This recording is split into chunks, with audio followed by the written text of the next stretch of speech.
Thank you all for being with us here today for another very special program in our series, Argentina at the Smithsonian 2010. My name is Reynold Woodeman. I'm the Exhibitions and Public Programs Director at the Smithsonian Latino Center. And I want to thank you all for joining us. This program is organized today between the Smithsonian Latino Center, the National Museum of African Art, and the Manuel Zapata Olivella Center for Afro-Latino Development. I'd like to give a special thanks to the National Museum of the American Indian for allowing us to use their theater today. They're great colleagues and they're very generous in allowing us to use their facilities. Now, speaking today, I'm going to give a brief introduction, which I've done. Following me is going to be Jessica Levin Martinez and Humberto Garces, Director of the Manuel Zapata Olivella Center. Humberto?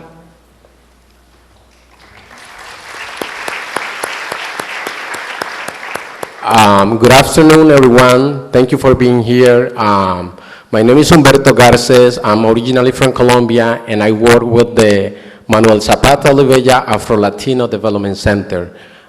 We are a community-based human rights institution that works collaboratively to promote voice, visibility, and cultural empowerment among people of African descent from Latin America and the Caribbean here in the DC area.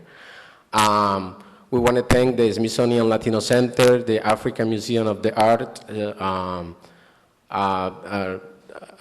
Woodeman, Eduardo Diaz, the director, Jessica Martinez from the African Museum of the Art. We also want to introduce Dr. Forrest Thompson and Facundo Posadas and her partner for being here today. This is a special event. We're very grateful with those institutions who gave us the opportunity to lift up the visibility of the Africans in Argentinians and the contributions that they have made to the construction of the Argentinian identity. We cannot talk about Argentina or any other country of Latin America, we cannot talk about the Latino culture without embracing and lifting up the contributions that our African ancestors did through that culture. So thank you for being here tonight. Thank you once again. I also want to thank the people who made part of this event, all the volunteers from the Manuel Zapata Olivella Center, Ricardo Peñuela, Director of Programs, Vicky Leiva from Peru, Director of Culture, and all of you who made this possible. Thank you once again.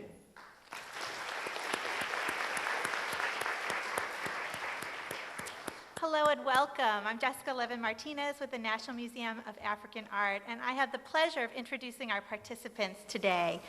Robert Farris Thompson is widely recognized as a titan in the field of African art history. His groundbreaking Black Gods and Kings and African Art in Motion deal with iconography, aesthetics, and the performative aspects of African art. He has devoted his career to the art of the Afro-Atlantic world with his Flash of the Spirit and exhibition catalog Face of the Gods, both really seminal texts, as many of you know. He will be signing copies of his most recent book, Tango, the Art History of Love, at the close of this program. He's the Colonel John Trumbull Professor in History of Art at Yale University, where legions refer to him as Master T. Yale has commissioned his official portrait, and the artist Simi Knox is here with us today, if you wouldn't mind raising your hand or standing. And if you'd like to know more about this portrait, you can speak with Vera Wells, who's sitting beside the artist. Facundo Posadas is the tango master of Argentina, a true legend. He has danced in Buenos Aires for most of his life and with some of the world's greatest orchestras. He's featured in 6 films, countless television shows, and is recognized wherever he goes. He's dancing today with his partner, Ching Ping Peng, who is based in New York City, is originally from Taiwan, and is delighted to be here. They are here to fight the good fight, as Dr. Thompson says, so please join us. We're so thrilled you're here live and by webcast. If people want to watch the webcast after the program, you can go to the link at africa.si.edu or on Ustream TV, and it's our AV staff here at NMAI who's made this possible and the entire program possible. So please, Professor Thompson. Oh, thank you.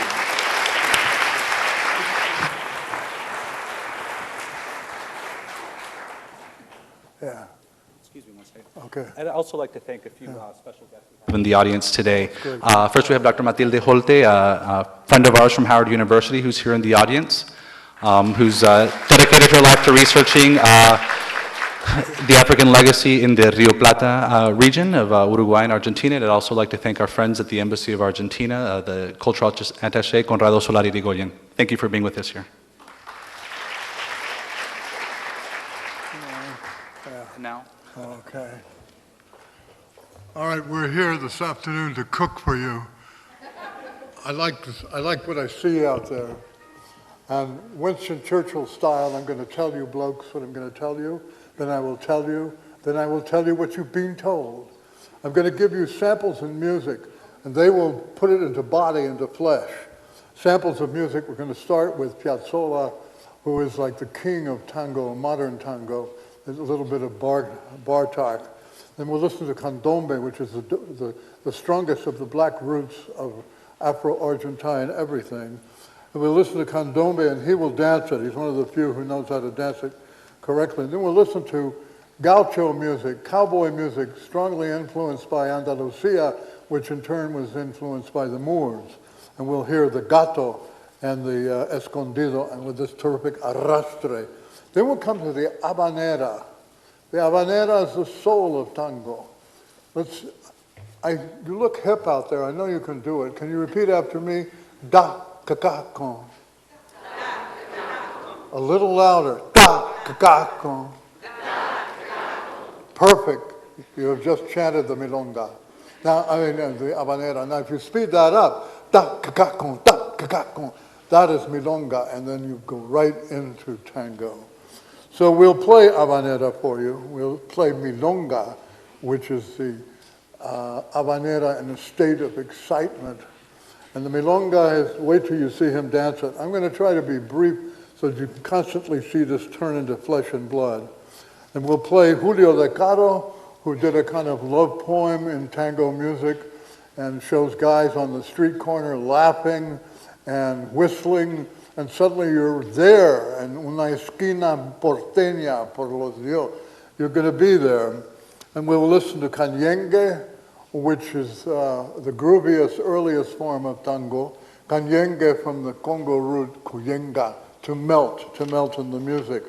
And we'll listen to the premier black pianist composer of Argentine music, Horacio Salgan, and you dig his strong riffs in the way he sets rhythm into flight. Look at Ed Love, an African-American artist, his impression of the tango, particularly la marca, the hand that makes things happen. And then we'll end with Osvaldo Pugliese. Osvaldo Pugliese, in 1949, composed a tango called Malandraca, which was dedicated to his daughter. And Malandraca means you dear, lovely little naughty thing. And it gets strong. Now I have to warn you, I will probably freak out, but don't worry, I'll come back. So don't get concerned. Now, Senator Ted Kennedy, God bless his soul, supposedly when in Buenos Aires asked Alfonsín, who was then president, what is a tango? What's the difference between tango and mambo or samba? Salgan and the wonderful president looked at him and said, Senador mi querido, yo creo que si estar así en Buenos Aires y no sabes ya lo que es el tango, con todo respeto sería mejor que se vaya para And the translation into African American would be, Teddy, honey, if you don't know what tango is, you've been in Buenos Aires, don't mess with it. All right, so let's start messing with it. We have the first pair of slides, please. First pair of slides. There is Argentina, the cono. There is that scintillating city, Buenos Aires, on axis with Santiago. There is Uruguay. Those two countries share this Afro tradition. And there is one of the great way of tango, Corrientes. Corrientes at midnight. You see the obelisk celebrating 300 years of independence. Buenos Aires, one of the most civilized cities in the world, they have more psychiatrists in New York. They have more theaters in Paris. And we're going to take you into the epicenter. Next slide, please. We're going to take you right in. Next slide, please. We'll take you into two impressions. There's one by Villarro, an Uruguayan, right there on the Avenida Libertador, and you see none other than Gardel. Gardel painted blue, the color of heaven. You see the Rio de la Plata flowing right through his body. You see the ships. You see all of Buenos Aires. And when people study tango, they always start with Gardel and end with him. However, there is this black element, and one of the wittiest of African-American painters, as you see there on the left, Robert Colescott. Robert Colescott painted in 1999 the painting on the left, and it's called El Tango. And you can see he's having a lot of fun. You see King Kong there at about 11. For some crazed reason, he disguises himself as King Kong, and King Kong says to the lady in red, "Your tango?" She says, "Yes, of course. It's from Spain. It's white, of course." And then he says implicitly, "I beg to disagree." And you can see that she is seconded by Cesar Romero, the Latin lover of the 40s film. But in the middle is a woman who is half white and half black. And out of her mouth comes, "Pam, king, king," the beat of the habanera, the beat of the tango. And she is the tango, black masked with white. And we even have, just showing off his knowledge of classical, like Piazzolla would show off Bartók, as we're going to hear in a minute. You see him taking something straight out of Goya, one of the majas of Goya, to show that she will symbolize the sensuousness of the tango. But this painting is militating against the idea that tango is only white. Now let's listen to perhaps the most lush, the most delicious of all tangos, Tangeria, which is a combination of comedia, comedy, and tragedia, tragedy in one. Let her rip with the first take, please. It's coming.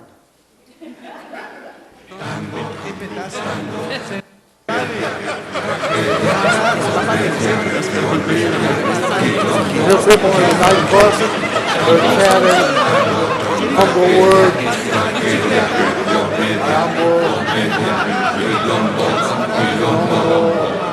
Quilombo. And then it comes. Here it is.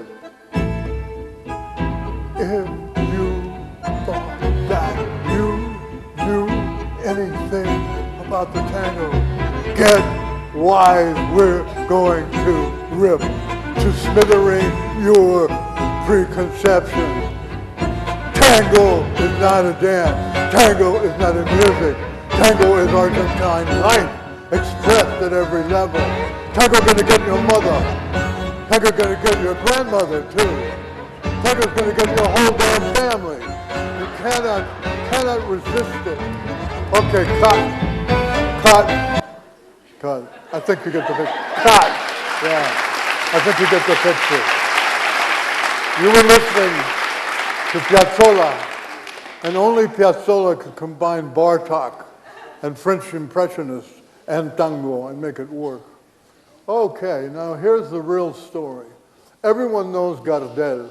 Imagine if you were living in Vanderbilt Hall at Yale University and he walks in as your roommate. You know what you'd say? Damn, I'm going to be meeting a lot of women. On the right, he was tutored by, not too many know this, but he copied his style, he went to everything he did. This is Gabino Ezeiza. Gabino Ezeiza, who lived between 1868 and 1916. Gabino Ezeiza, who composed 400 compositions. Gabino Ezeiza, who would, long before rap, settle down into battles of poetry. Wonderful battles. One went on for 3 days until the other guy gave up. But he is the king of the payada, the cowboy battle of guitars and battle of verse, just like rap. I mean, it's amazing, the overlap. Next slide, please. So there's one of the routes. The other route is just across the River Plate, Montevideo. There you see. Así tenemos Uruguayo. Yeah. On the left, you see the Palacio Salvo, the tallest building in Uruguay. It went up in 1926. And in that year, in the basement, La Comparsita, one of the most famous of all tangos, was unveiled. But beyond the Palacio Salvo in Montevideo, capital of Uruguay, you see this green expanse in the distance. That's the Barrio Sur. The Barrio Sur is a Harlem of Montevideo. Blacks in nearly 30% of the culture and the demographics of Uruguay, pumping away. And in the cemeteries, you would see things that you would have to go to Congo to find the roots of. Here, a dear little darling in the 1920s has died. The little child's in her tiny red box being led to the other world. And the women in front are sweeping the way with cloths. That's an old Congo custom. It's called Komba Mambu. Sweep away evil. Make a clear journey to heaven for the little darling.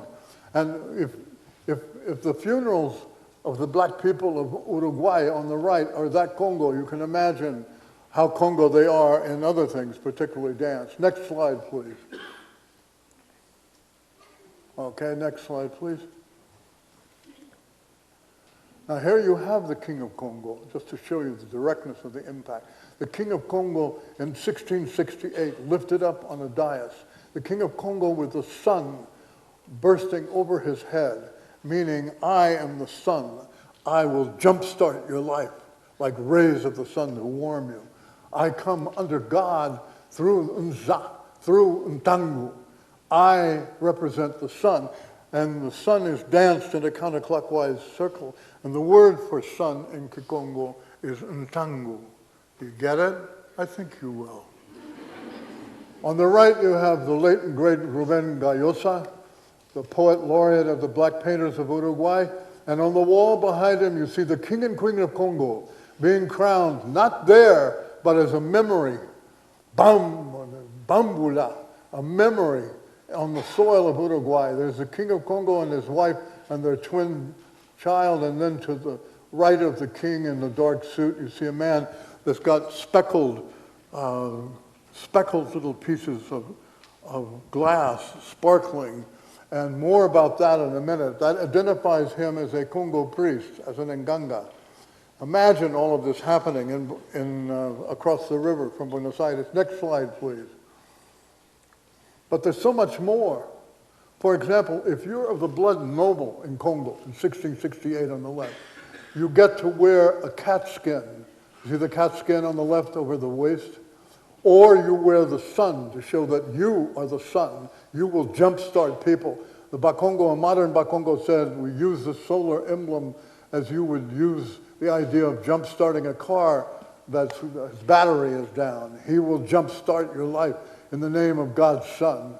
So you have the solar impact, but you have this cat skin cut to Buenos Aires, bailando con muchas contorsiones, dancing with a lot of contortions. Here is a young dancer in the time of the comparsas and the time of the holidays, and he's dancing with a staff that has ribbons that tie in some kind of message, and he's dancing with a broom. He will clean you up. He will sweep all evil away. But notice that he goes into these Congo-like contortions, that part of his dress is the spot of a leopard. He has that power. Why is it important to have the spot of the leopard? The spot of the leopard, because the leopard mediates, moves from the forest into the village and back again. He stands for the mediation of God's power from the forest, from the healing herbs into the city. There's wonderful things going on here. Next slide, please. But what we're coming to, and we're so lucky to have Facundo on the stage, because he's one of the few people in this city who can dance what is happening. What is happening in Congo when you get ready for the major makino or dances, you take your drums and put them next to flames. The flame causes the skin to go up an octave from bidimbra, bidimbra, to bidimbra, bidimbra. And when it's just right, you dance. Well, cut from Congo on the left to the Plaza Dorrego in pleno San Telmo, right in the middle of Buenos Aires. And on New Year's Day, I noticed a group of young blacks, some Afro-Argentine, most of them Afro-Uruguayan, and look what they're doing. They're tuning their drums the same way. Now, it's important that you know that beat, bang, king, king, king, king, bang, king, king, king, king. I can imitate it, but he can live it. So Facundo, could you come in? We put on the drums of Candombe, the first impact of Africa on Argentina. Candombe. Here it comes.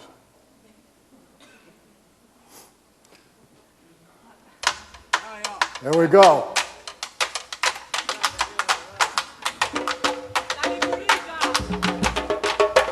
Watch his hips, watch his shoulders.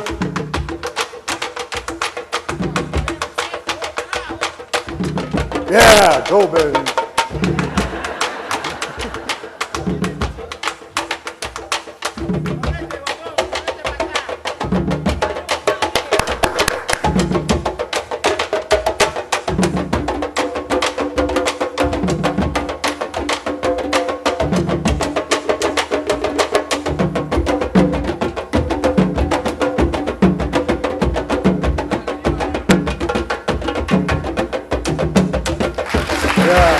That's great.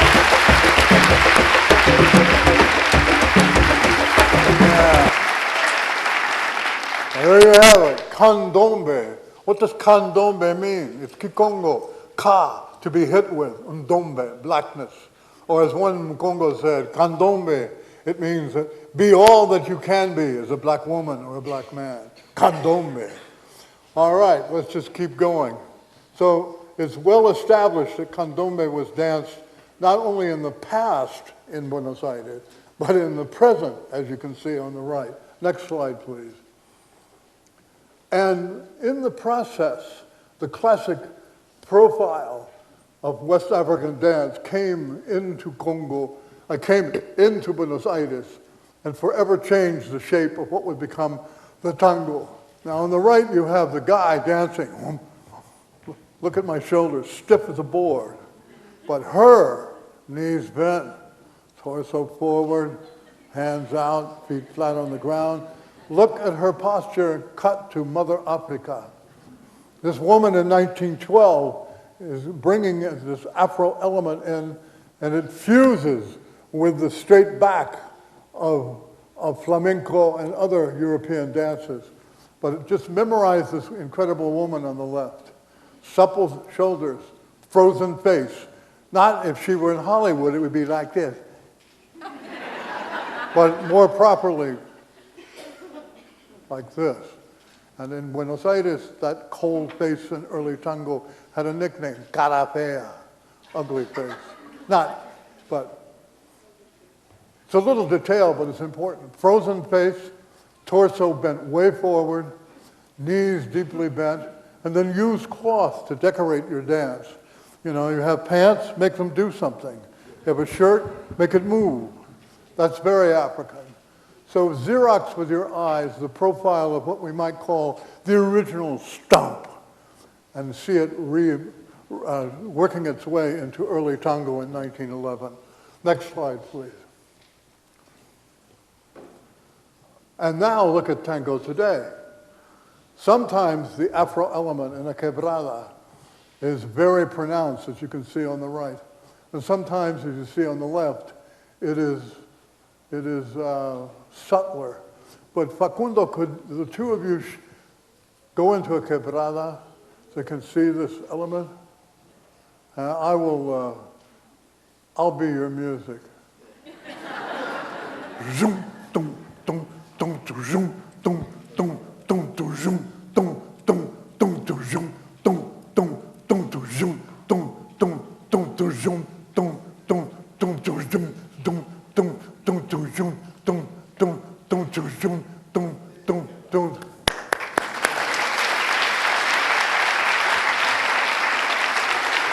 The two essences of the Afro element in tango is the corte, which means sudden stop, and the quebrada, which means breaking, twisting, and getting down.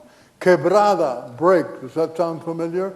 B-boying, break boys, B-girls, break girls in hip-hop. Hip-hop is completely cognate with this.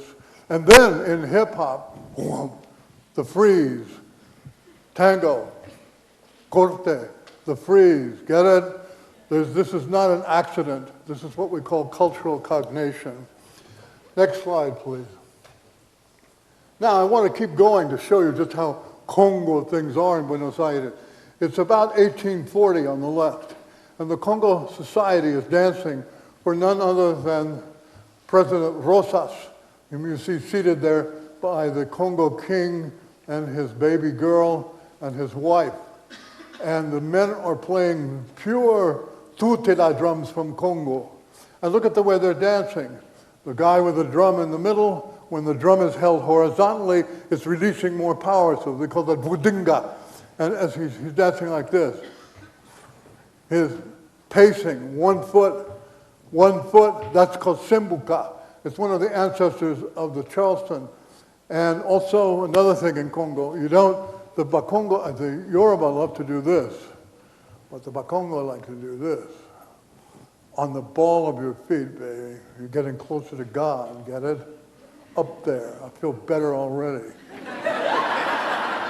Anyone feels, a little arthritic in the audience? See me after class. We'll cure you. On the right, pure Congo. Look, warm. The hands, not like this, like flamenco, but hands floating, symbol of peace. Limbikamoko. And look at the guy dancing there on the left. Limbikamoko. From Congo to Buenos Aires. But most important are those rattlers. You see the maracas in metal with raffia on them. Those are maracas on stilts. That's a very Congo thing. And important that when you see those two stilts, they say we dance not for ourselves, but for God. God passes by. Be respectful. And look what happens in Buenos Aires. 1840 on the left, today in Congo on the right. Now let's go to about the 1890s in Buenos Aires. Next slide, please. And you see lots of Limbikamoko in 1920 in Montevideo. Shum, shum, shum. 1936 in Harlem. Look at this, they're dancing to Lindy, but look at the sister on the right. Elegant, just boom, like that. And of course, black women are famous for gestures with their hand out, particularly pushing away a subject or bringing it in. But that gesture is alive very heavily here in Montevideo. And you can see the striped drum, which is a Congoism. You can see the King of Congo receiving a present. But everyone's showing calm and peace with Limbikamoko, the hands of peace. Next slide, please. Now, there's something else that goes on. In Congo funerals, people do this. I don't want to see the image of death. Umbalilo, umbalilo. Oh, alas, alas. And you can see Tete Salas, who is one of the strong members of the Afro-Argentine dance community. He's very much into salsa, but he also can go right back into Candombe. And here you see a person dancing, saluting God with one hand and the real world with the other down. And off to the side, if you look carefully, you can see a woman who's covering her face because she's making that gesture. Can you show them a little bit of Mbalilo? He can dance this. I will do my damnedest to. Okay.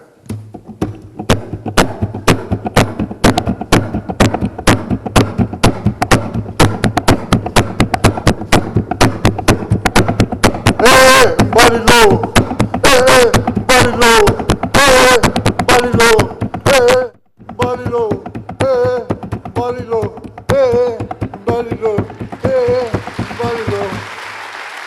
All right.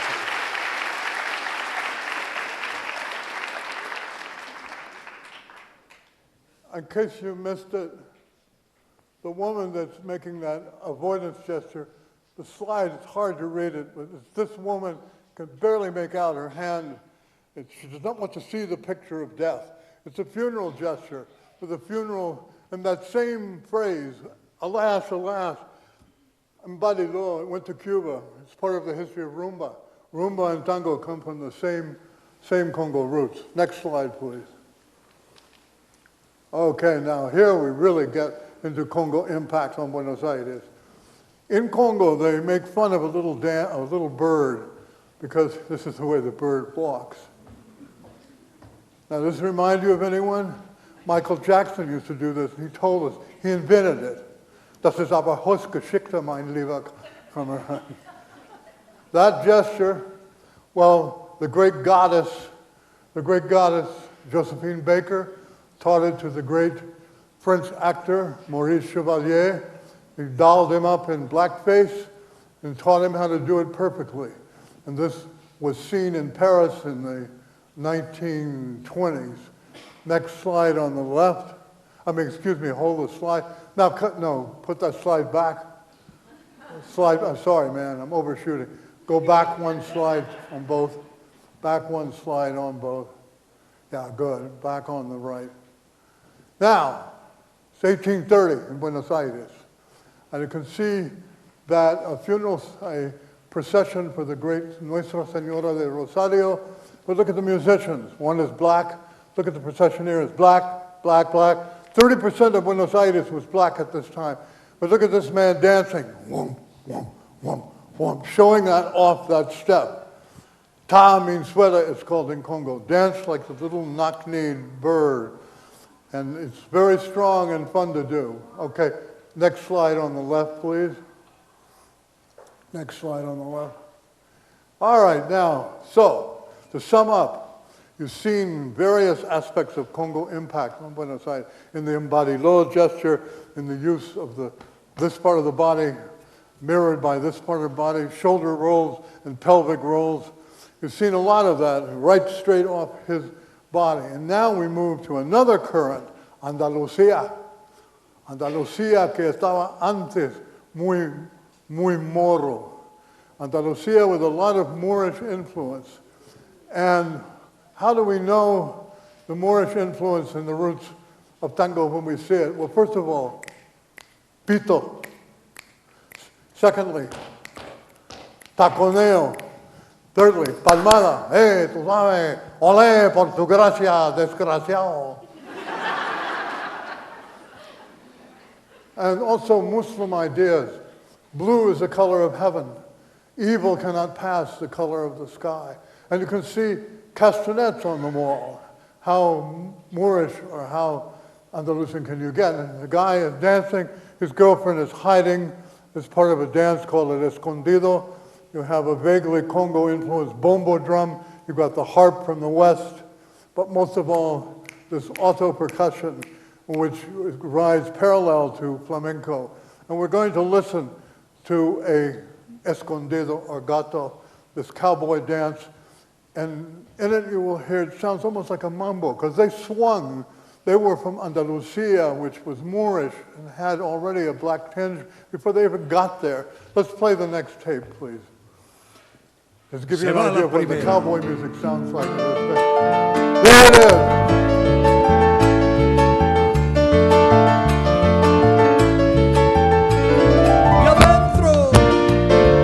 I'm trying to. There's a sweep.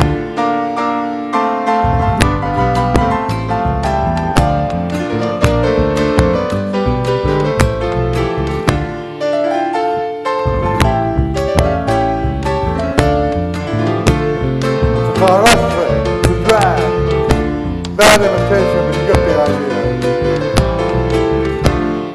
And it swings too. Almost sounds like a mambo. Off these phrases, melodic accent. And the cowboys are bringing pretty hip music, and when they were unemployed, when they plowed and fenced their cattle rangers, they came into Buenos Aires looking for work. They brought this kind of music with them.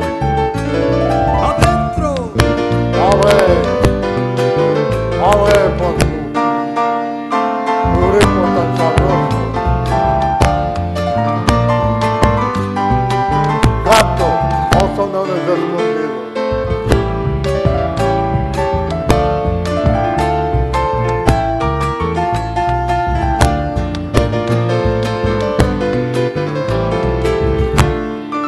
Okay, next slide, please.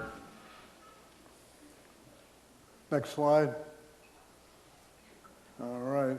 Look at the Muslim Andalus impact. Blue, evil cannot pass the color of the sky.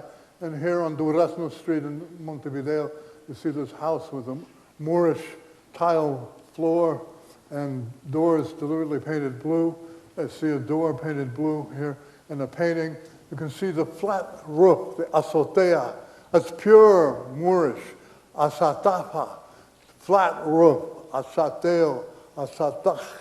A flat roof. There's an azotea, azotea, azotea. Completely taken for granted, but it's part of the whole. And what a Creole mix. You have Andalusian belief in painting things blue. You have a sunburst pattern over the door, which comes from Palladio, from classical Italian architecture.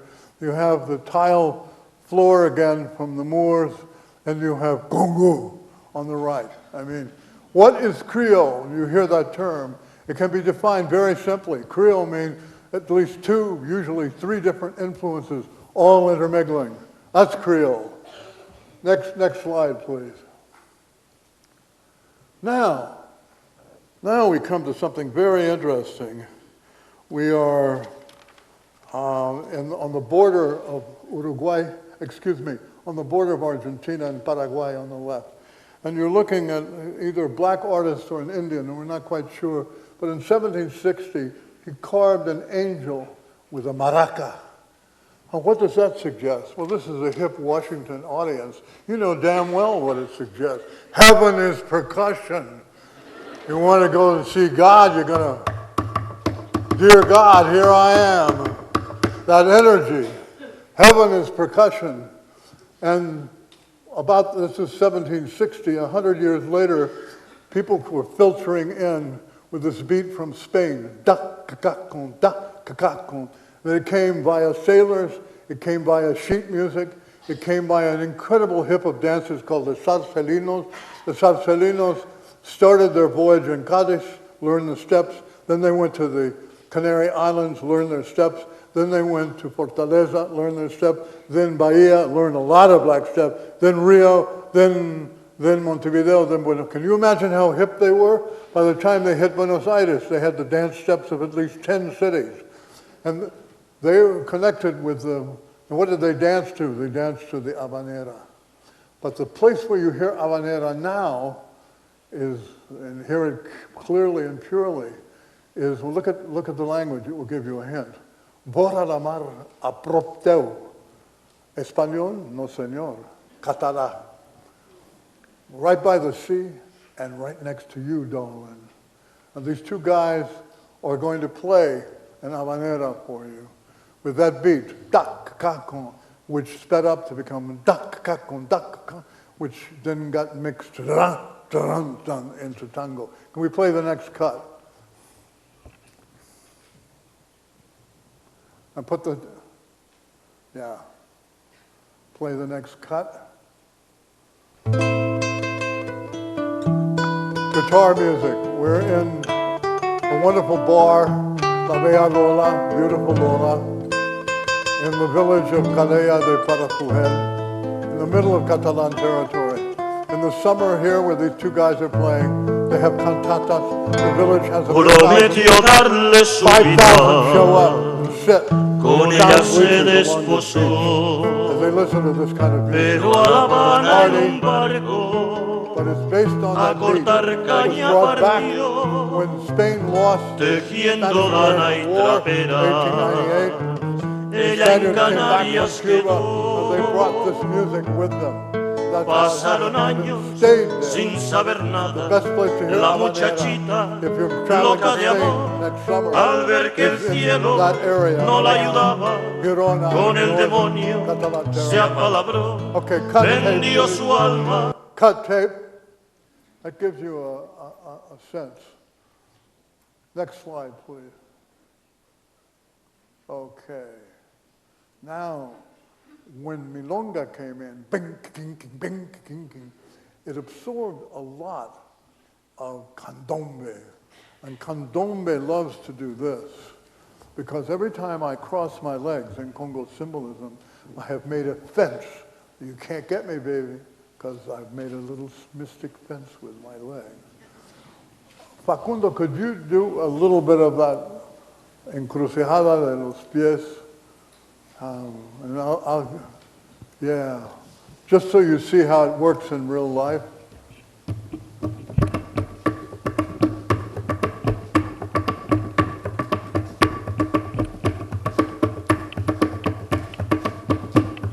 Yeah.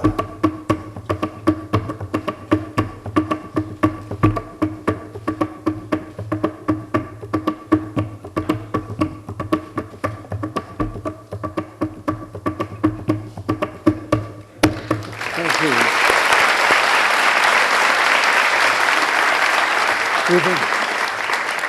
You can try it tonight in the privacy of your home. Well, I recommend having a couple of pillows on the floor to fall into. But there you have it, a guy dancing Candombe with a Congo drum in the 1890s, crossing his leg. It's both crossing, it's not just crossing, it's going down, then up, then cross and down, then cross and down. When you're going down, you're honoring the ancestors. When you cross, you're defending yourself. There's nothing, there is no waste motion in Congo Atlantic dancing. And on the left, a pair of legs belongs to one of the greatest tangueros of them all, Pibe Palermo. Pibe Palermo is dancing that wonderful crossover step that went straight into Milonga from the streets of Buenos Aires. And look at the woman he's dancing with. She's perfect. She mirrors it completely. And that's one of the reasons why in early days of tango, guys would look around and try to find a black woman to dance with because they knew they could answer stuff like that immediately. Next slide, please. Okay, now for some fun. You're going to hear the most delicious, most languorous, most intelligent, most everything milonga in all your long, young, or certain age, whatever your age. Just get ready. And you're going to listen to not just anyone, but Aníbal Troilo, who is the king of the bandoneon, and the king of the guitar, Roberto Grela. And they're going to play this thing called La Trampera. That means a cheating woman, right? La Trampera, yeah. Well, at any rate, I wouldn't know this piece, by the way, except for that gentleman there. And he wouldn't know it except for being in Munich, or was it somewhere in Germany? Yeah. Just to show you how tango gets around, he heard it in Germany and then shared it with me, and then here it is. But listen carefully. He will start off with the milonga beat, drumming the side. Then it goes into offbeat phrasing, and then into something else, and then samba for 2 bars. You got it? Fasten your seatbelts. Here we go. Next cut, please. Yeah. Now watch them milonga to this.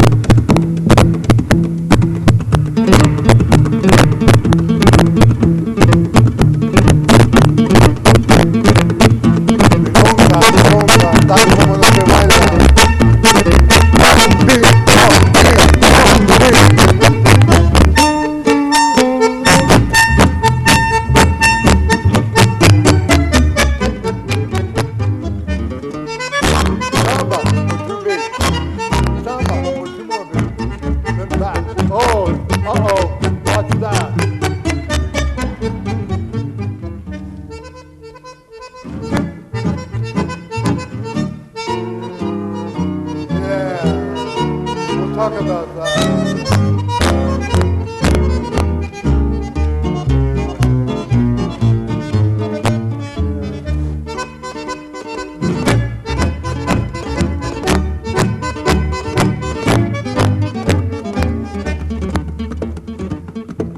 Hear drumming on the side of the bandoneon.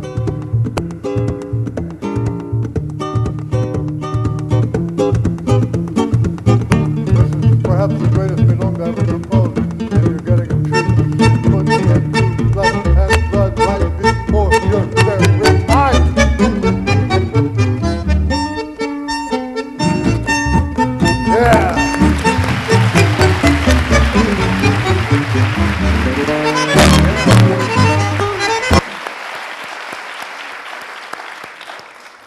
And on the right, you have a woman who's waiting to do that.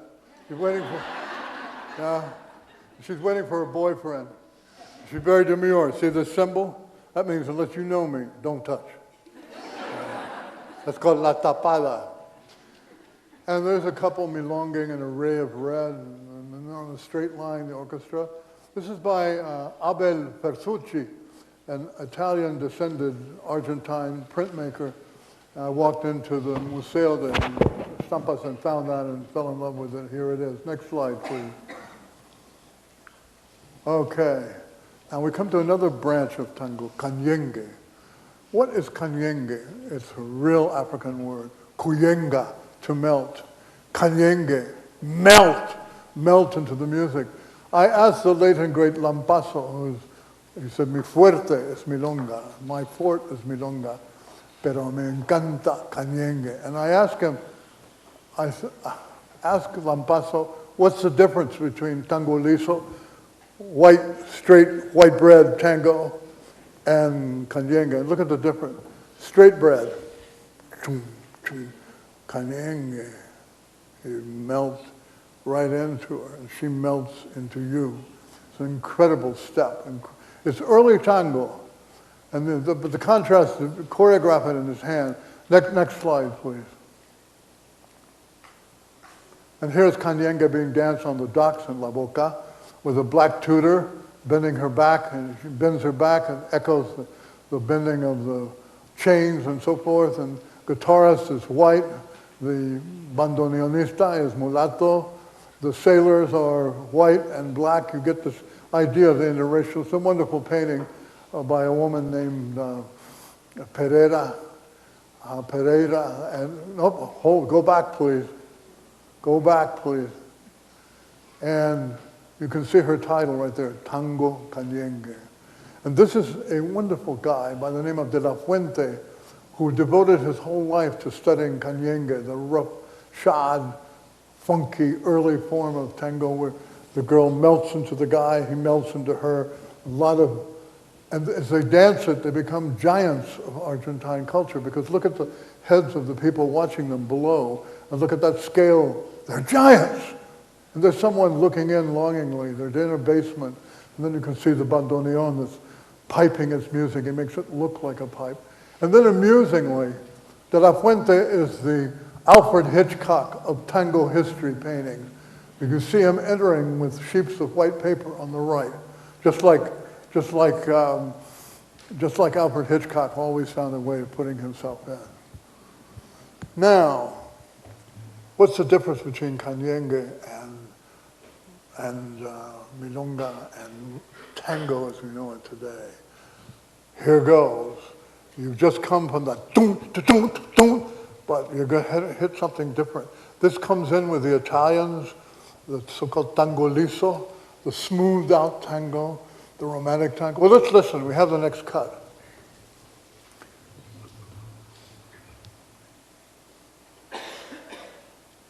All right. It's slow and sad. Oh, darling, please come back.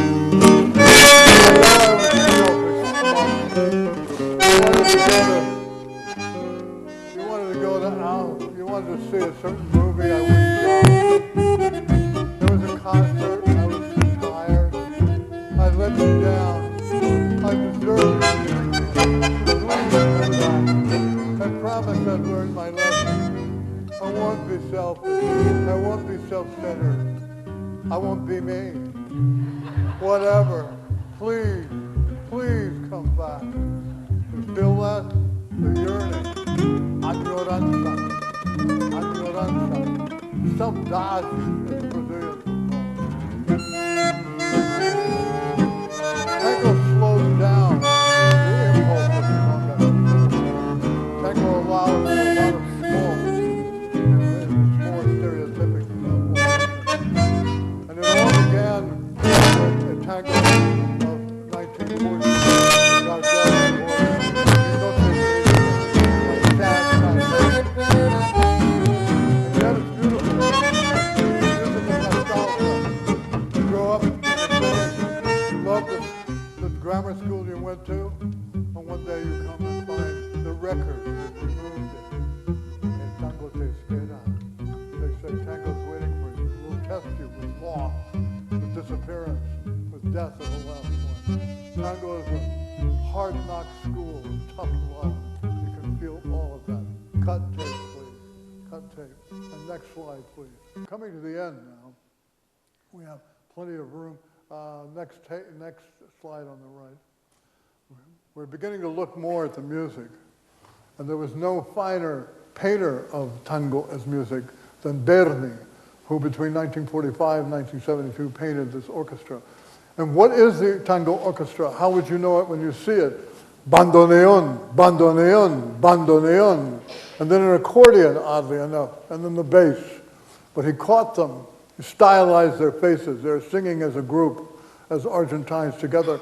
And women made quite a livelihood, were able to defend themselves from wolves by taking over the vocal part. You see this woman singing into a microphone, like so many.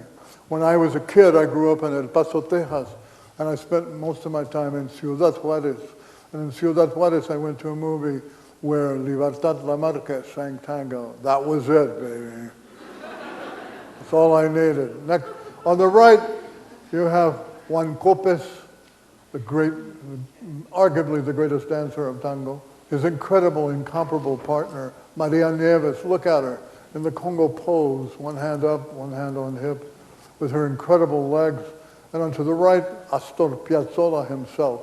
This was shot in all places, Carnegie Hall, 1960, but it documents the coming of true tango to the United States. True tango that now, of course, is blessed with the permanent residence of Facundo in our country. Next slide, please. Now, a certain style came in before the 40s. It was pioneered by cachapas. Let's see, I need a little audience participation. Could you just come up right here? Yeah, don't be afraid, I'm not gonna do anything to you. It's just easy. Now take your hand in two ways, like this or like this. In which way do you feel freer? The first is, yeah. The second? The second. Give her A+. Look at cachapas. In the old days, guys just grabbed their woman, whomp, whomp. And women got fed up and had a Lysistrata-like rebellion. They said, you throw us around like that anymore, you're sleeping alone. But look, cachapas brought in just a few fingertips. It's all the difference in the world.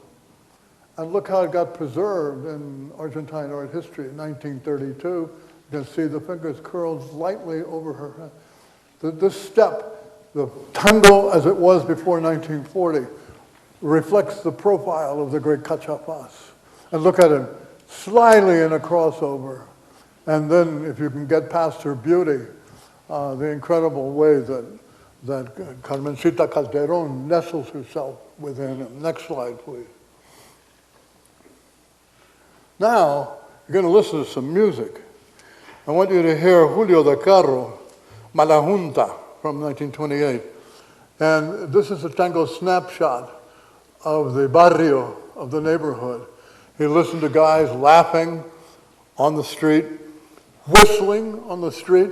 Click. Let's listen to it. A wonderful little street laughter, street whistling. Joyful. Most of all, documented. You're on the street corner window. Okay, cut tape. Cut tape, thank you. That gives you just enough you need on that. And the person who was that sort of portraitist of street sound was Julio de Carro, an incredible musician. But now we come to the blackest of black, Horacio Salgan. Horacio Salgan declared in Paris, I don't exaggerate my blackness, nor do I hide it. It's just there. And you'll be listening to his Orquesta Típica of 1950-54. How do you tell him? How do you know this black man, this incredible composer? How do you know his music when you hear it? will look for two things: strong riffs, not but and also setting the rhythms in flight. Okay, you got that? Here we go. Let's listen to Salgan playing Tierra Querida. Next cut. How fast it is? How joyful? You're out there. You gotta be alive. You have to move. This is not tango anymore. More joyous. You can hear the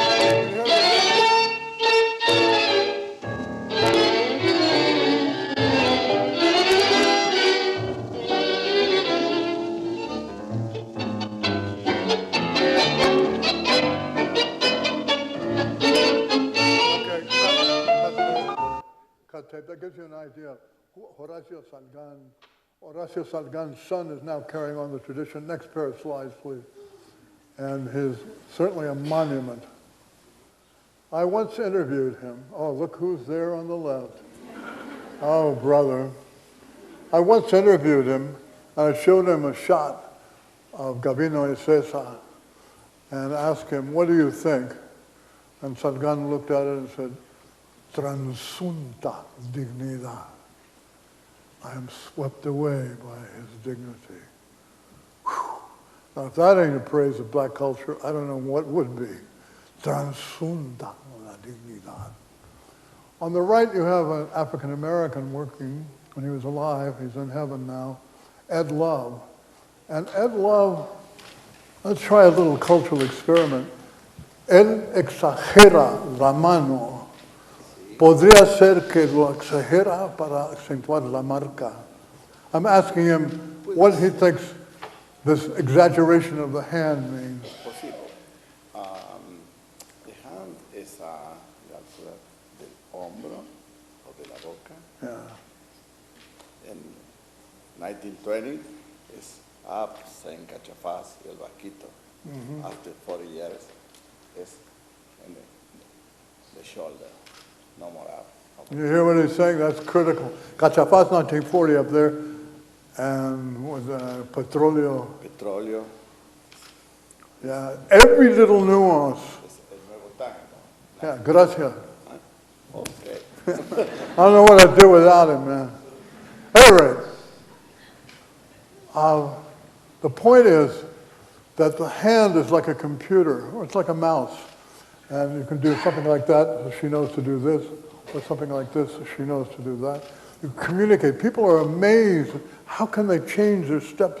But the hand is a little mouse, a little computer. And so Ed Love, who loved tango and knew all its secrets, shows La Marca as a huge hand that's going to change everything. And there you can see, well, I don't have to tell you who that is, and Kelly and Facundo. And they're doing an inicio de la sacada. Can you show them how that step would have then go in? It was an inicio de una sacada. How would you finish it? So the slide will come alive. Ram, pum, tum, tum, ram, pum, tum, tum, ram, pum, tum, tum, ram, tum, tum, tum, ram, tum, tum, tum, param, ting, ting, ting, para, ting, ting, ting, para, ting, ting, ting, para, ting, para, para, para, para, para. Okay, thanks a lot.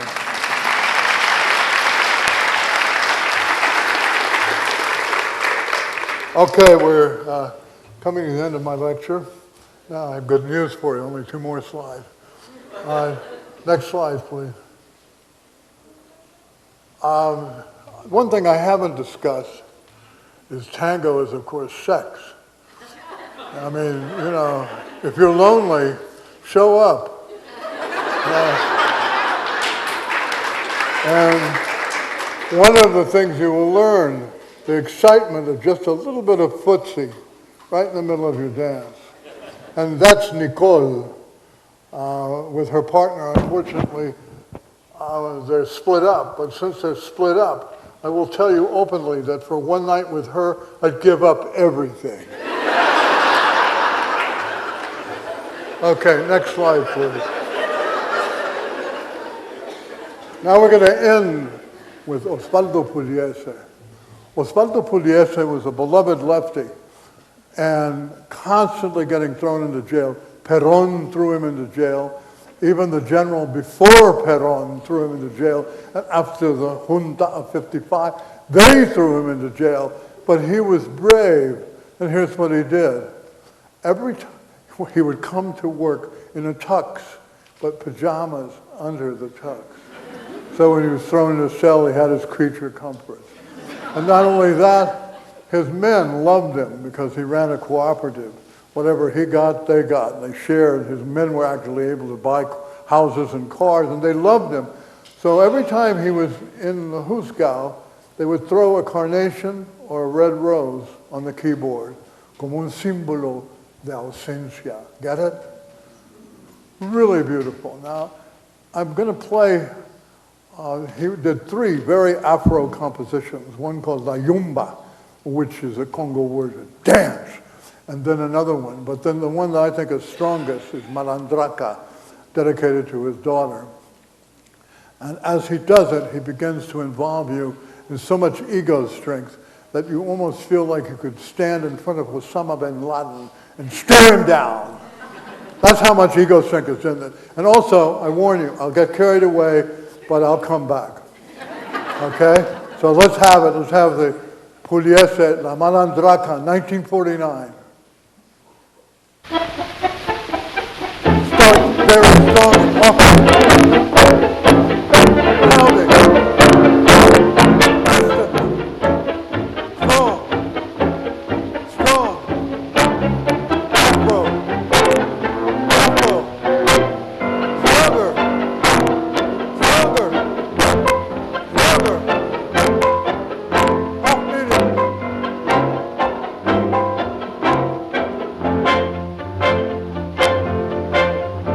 Hold it and off-beating. Whoop, coming again, more piston. Citabella, the connecting rod, the piston, the machine, pounding. You got all this blackness, it's moving.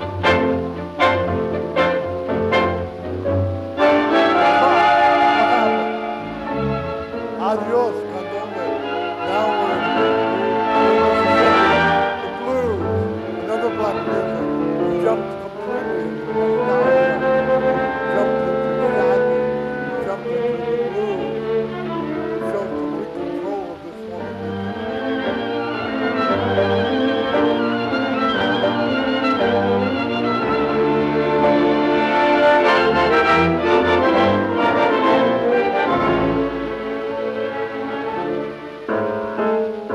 There it comes again.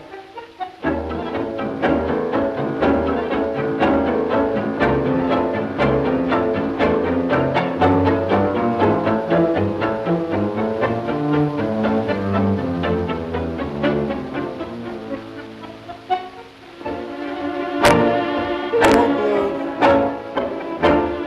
There's contrast between urban black pounding rhythm and rural soft black blues rhythm. Quite beautiful. Do it. Say it. Make us strong. Make us believe in ourselves. Make us generous. Make us giving. Make us better person. Do it. God bless you, Pugliese. Thank you.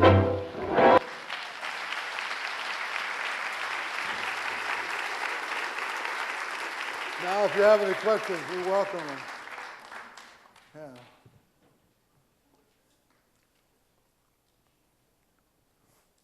Any questions? Whatever.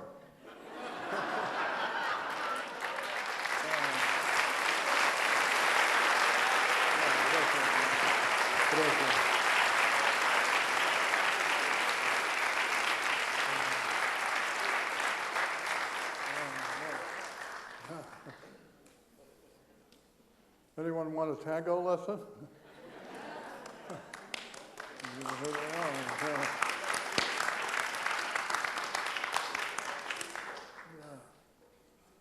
Well, this was quite something. I want to thank the friends from Connecticut and Washington, D.C., and thank the cultural attaché from the Embajada de la Argentina, and anyone else who loves tango. You're forever welcome in my heart. But if you have any questions, here we are. Oh, yes? Could you expand on that? Yeah, just a minute. I'm deaf as a doornail, so let me get closer to you. I wonder if you could tell us a little bit about the Bajo Fondo when actually men were the ones that were Where men practice? Yes. Yeah, that reflected the fact that the immigration was heavily male. So 5 guys to 1 girl. So that one of the ways they solved this, and it's one of the reasons why the tanguero is so brilliant, because he's learned what it feels like to go back as well as forward.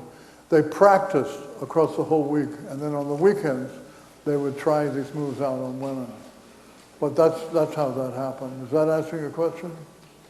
But of course, it's giving up a little machismo that way led to tremendous insights. And as one person said, "My God, you're dancing backwards." I said, "Yeah, go throw your map away, baby. Throw your map away and throw your little what is it, YouTube thing that beep beep to right. Throw all that away and become independent." Is that making sense? It's dangerous to ask me a question because you'll get another lecture. Yeah. Let me get over there. Yeah. You mentioned that the Afro-Argentine population in Buenos Aires was 30% of the Pardon? You mentioned that the Afro-Argentine population was 30% at the turn of the century. Right. And it's much lower today. What happened between the 1900s today? What happened between 1900 and today? Well, tango has gone through enormous evolutions. That he showed one with cachafaz before the 40s. It was very elegant with that hand. And then Petrolio came in, and Petrolio added ballet and all sorts of things. Oh, I was talking about the population of Afro-Argentine. Well, the population is very small. That's why people don't believe that. People don't believe that there's any blackness to tango because they don't see any blacks. However, they're 2%. And also, there's a truth above statistics. The Rolling Stones were all white, and the Beatles were all white. But those 2 bands managed to Africanize the entire United Kingdom. Do you understand what I'm saying? That if they could do it, and they weren't even black, you can imagine someone as distinguished as him or others able to do it. There's a truth above statistics. And also, if you look at the list of dancers, black, black, black. One of the greatest of the writers was black, and the greatest composer, Salgan, black. The leading b-boys, there is b-boying and hip-hop in Buenos Aires, and of course the guys who are running that are all black, but they're Argentine at the same time. So it's a small number, but it's strategic. But let's come at it another way. What is the Renaissance? The Renaissance was a reshifting of vision. You didn't need 40% of Florence. You only needed Michelangelo and Donatello and Bramante, a handful of geniuses. And of course, Cachafaz was a genius and learned from a black woman. And Petrolio's last partner. You can trace it right down, like black dancers like Negro Pavura, Black Dread. Negro Pavura competed in a contest, and they wouldn't let him win it because he was black. And the head of the newspaper voided that and then gave him 1,000 pesos and a medal. You deserve this. Am I answering your question? I think I've lost it.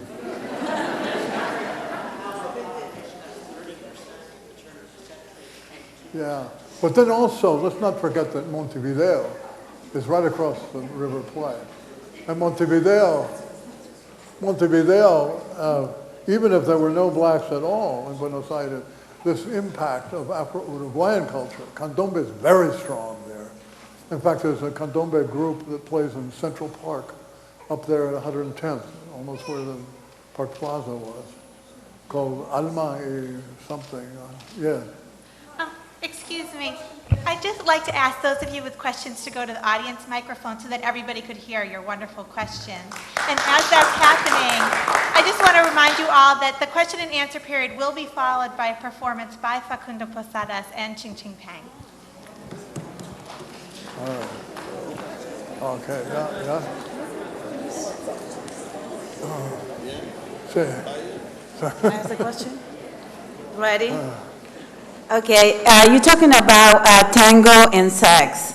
I believe, to my culture, tango is mostly sensual because when the partner's dancing is appear to be, but may happen, but may not. It's mostly, I see, sensual, the attraction between. When you mention about the tango and sex, I would like better to say tango is sensual. It's not really into the definition of sex.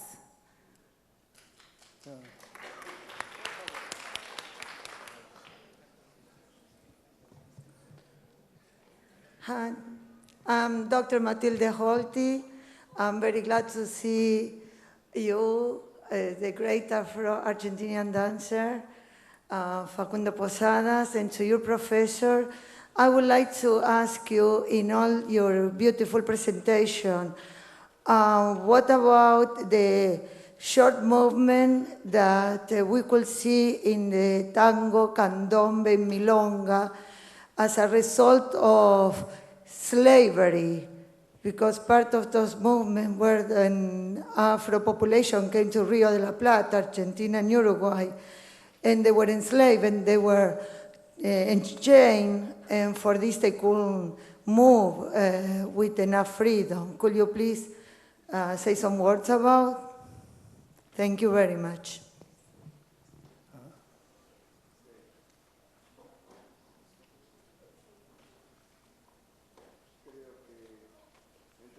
Matilde, creo que Matilde entendí lo que decías, yo acá, Facundo. Preguntaba a la señora sobre la sensualidad o la sexualidad en el baile. ¿Sí? Si yo te lo contesto en español, ¿vos lo podés traducir por micrófono? Perfecto. Por favor, gracias Matilde. Muchas gracias. Mi inglés no es muy bueno, my English is a catastrophe. Ok, muy bien. Todas las danzas de abrazo, especialmente el tango, tienen sensualidad. Tiene una sensualidad oculta que es entre dos. A veces las personas que están mirando están esperando ver solamente la dinámica, pero tiene mucho más, muchísimo más.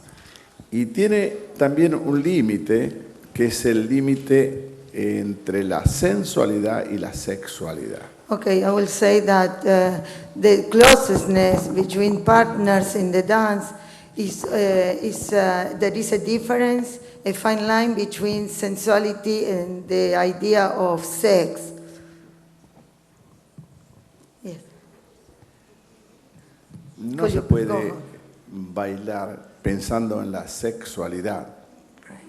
Estamos en cualquier that's lado. a great point. We can, as says Mr. Facundo Posadas, we can dance thinking on sex, sexuality, but that's the feelings, the sensation of closeness, but not as a sex per se. Si estamos bailando y pensando en la sexualidad, estamos abandonando la danza, no es compatible, es como bañarse y leer el diario al mismo tiempo. There is a contradiction if when we're dancing, I'm using the quoting Mr. Facundo Posadas, there is if we're dancing thinking in sex, but not as a dance per se, as an expression of art, we're losing the spirit of what dancing it represents. Bien, ¿está contestado o no? ¿Sí? Más o menos. La danza es arte. No digo que el sexo no, pero no es compatible con la danza. Okay. Dancing is art, and he's not denying that sex could be, but this is not the point in this presentation.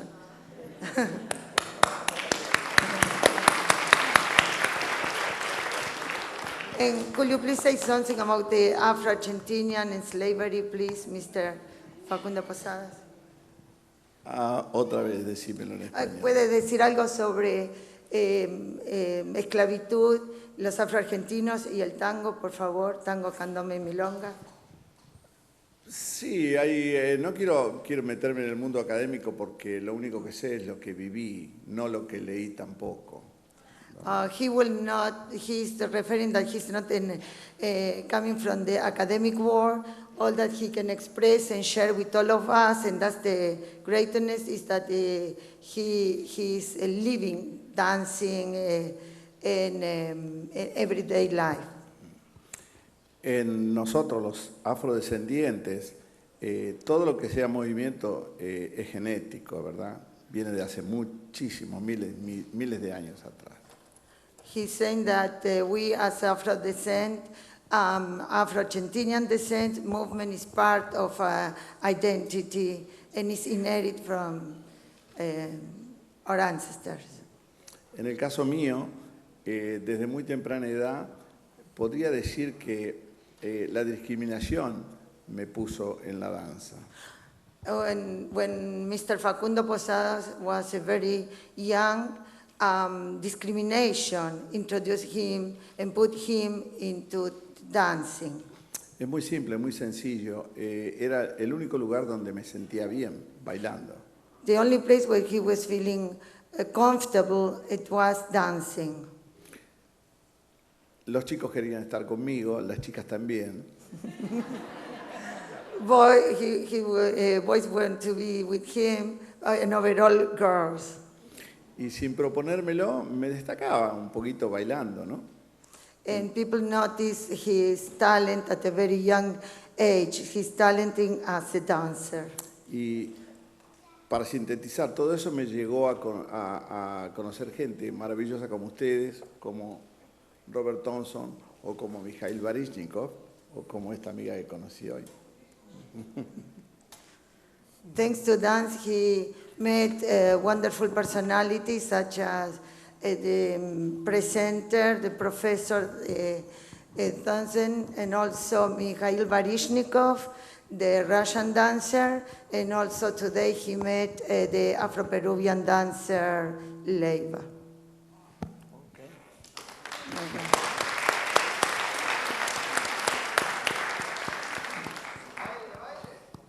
Oh.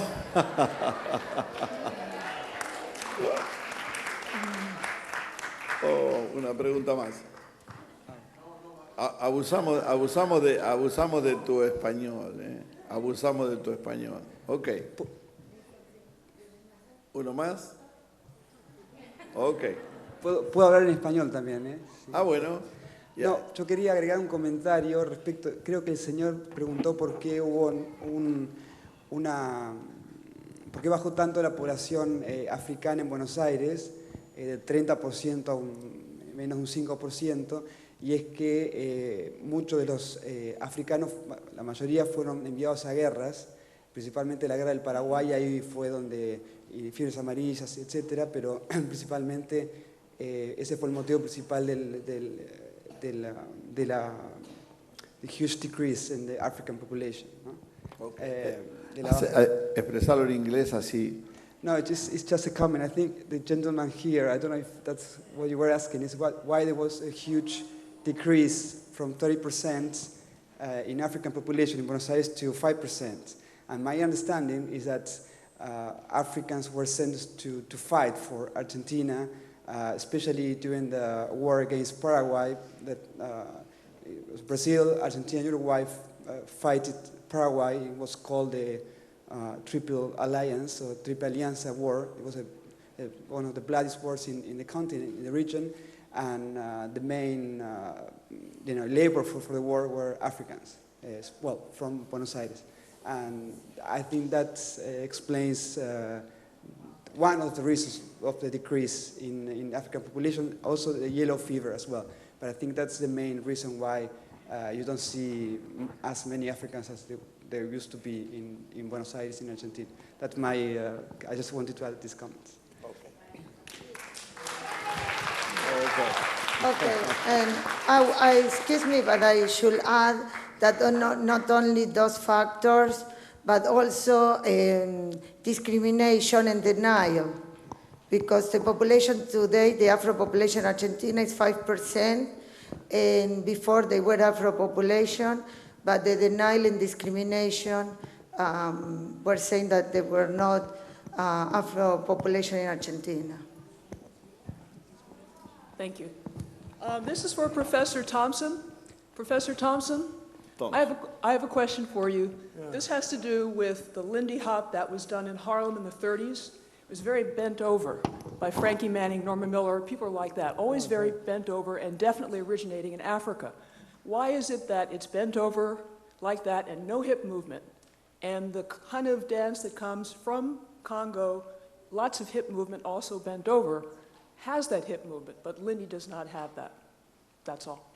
What was the question?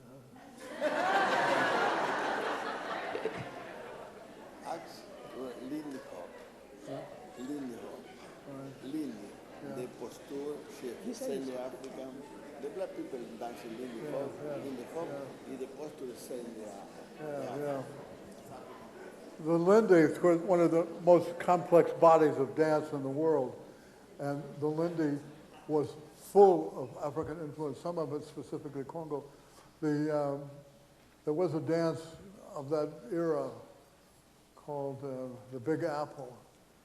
And the Big Apple moved in and out with all kinds of steps. One is salute to Islam, of all things, praise Allah, and another jubilation stuff. But the roots of the Lindy Hop are shared with the roots of the tango, because Congo was a dance civilization par excellence.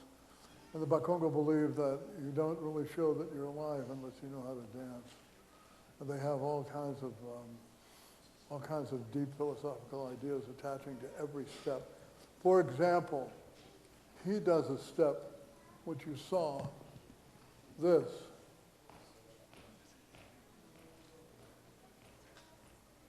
See how far I can do it without falling down.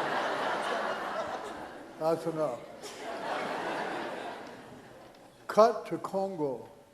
Let's say that she is my child, and I say, now, when you enter the river Congo, test the water very carefully.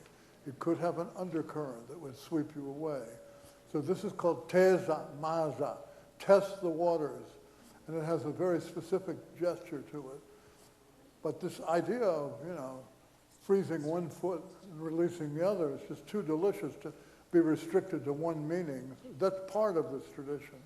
Another is that they'll make a big circle and throw kids in the middle of the circle. 3 kids become stars in Cassiopeia, or zigzag like the stars in Cassiopeia, or 4 kids to make Orion, the sign of Orion. The reason is that they taught their kids astronomy through dance formation, so as they got lost in the forest, they could guide their way home with stars. So there are all these nuances, astronomy and basic safety. Is this making sense to you? Okay, great. Thanks a lot.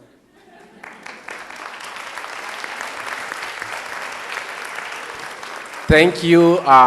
That was the last question. Now we're coming with the performance by Facundo Posadas, his partner. And we also want to remind you that there is another event focused on Afro-Argentinians, October 28th from 6:30 to 8 p.m. At the Argentinian Embassy. There is going to be a documentary film on Afro-Argentinians.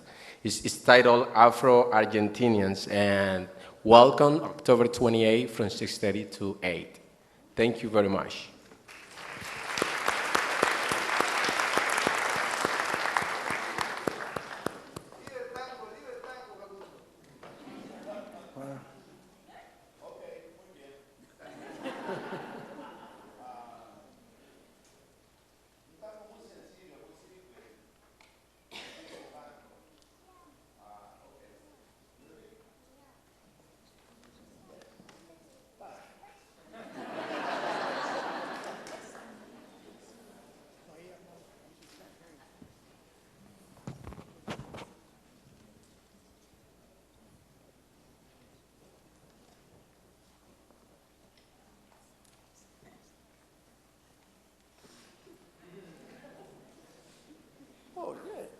Yo podría tararear.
If any of you are going to Buenos Aires, for God's sake, go where you would see someone like him dance, sin rumbo, at the exact corner of Tamborini and Constituyentes, or on the calle Cabrera, an incredible place called Sunderland, at Club Sunderland.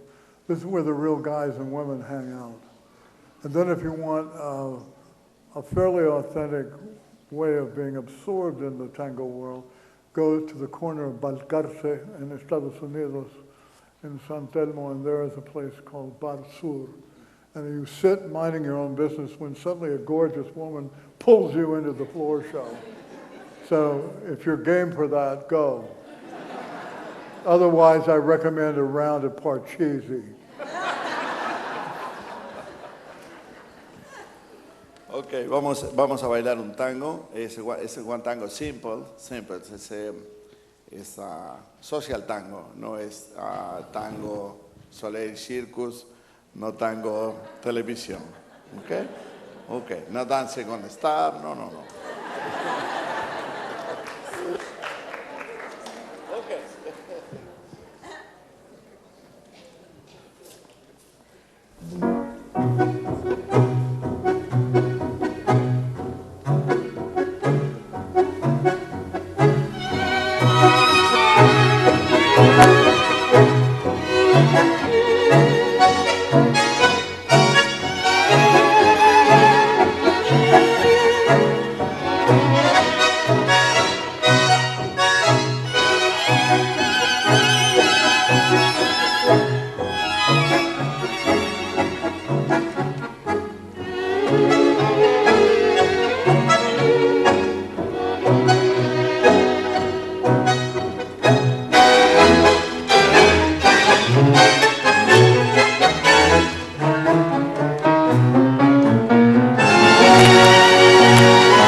Yeah.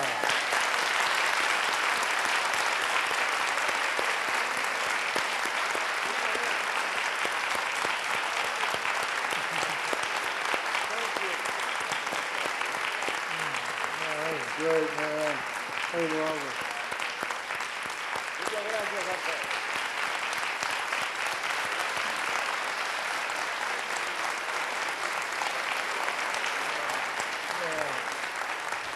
Thank you once again to the Smithsonian Latino Center, the African Museum of the Art,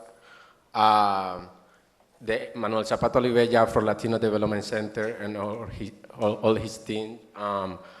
Thank you, Facundo, Posadas. Thank you, Dr. Forrest Thompson. Thank you to your partner.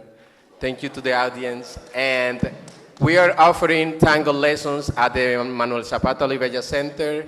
If you want more information, please visit www.mzocenter.org. We have a lot of cultural programs focused on Afro-Latinos. We also have the Afro-Latino aerobics on Saturday from 11 to 12, and the the tango lessons, from 6 to 7, and from 7 to 8 every Friday. We are located at 5312 Connecticut Avenue, Northwest Washington, D.C. Again, the website is www.mzocenter.org, and you can visit us and check more information about the cultural events that we have on Afro-Latinos. Thank you. Thank you all for coming. We will be doing the book signing right outside the door here with Professor Thompson. He'll be signing your books and hopefully answering some of your remaining questions. Thanks again for your participation.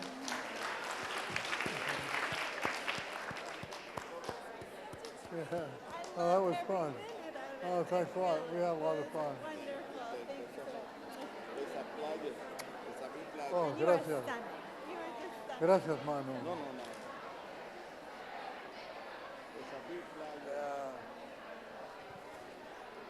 Yeah.